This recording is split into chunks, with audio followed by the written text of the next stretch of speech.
ہاں یہ بڑا اچھا سوال ہے، اہم سوال ہے کہ حکومت بسا اوقات پالیسی بناتی ہے کہ شہر نہ ڈوب جائے تو وہ نہر میں، ندی میں یا جناب کسی دریا میں شگاف ڈال کے وہ پانی کا رخ گاؤں کی طرف، اور کتنے کتنے ایکڑ اور کتنے کتنے مربع تباہ ہو جاتے ہیں گاؤں کے۔ تو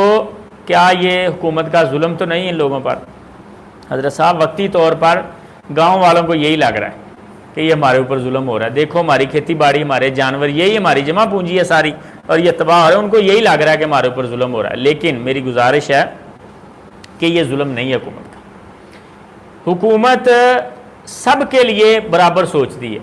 تو وہاں جو لوگ بیٹھے ہوتے ہیں وہ مکمل مشاورت کے ساتھ یہ فیصلہ کرتے ہیں کہ کہاں نقصان کم ہو سکتا ہے، اور یہی ولی الامر کا کام ہے کہ دو نقصانوں میں سے کم نقصان کو چوز کر لینا، اخف الضررین،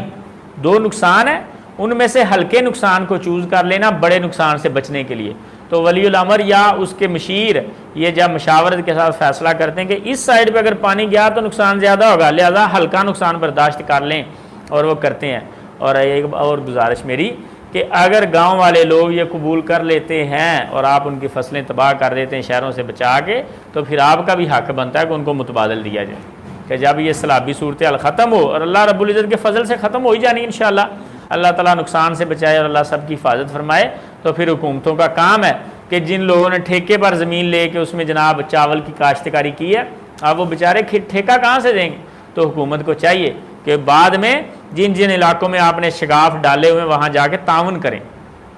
ان لوگوں کے ساتھ تعاون کریں، اللہ رب العزت مل جل کر اس آفت کا مقابلہ کرنے کی ہمیں توفیق دے، اور اللہ رب العزت ہمارے جان مال کی، ہماری عزتوں کی، سب چیزوں کی اللہ حفاظت فرمائے۔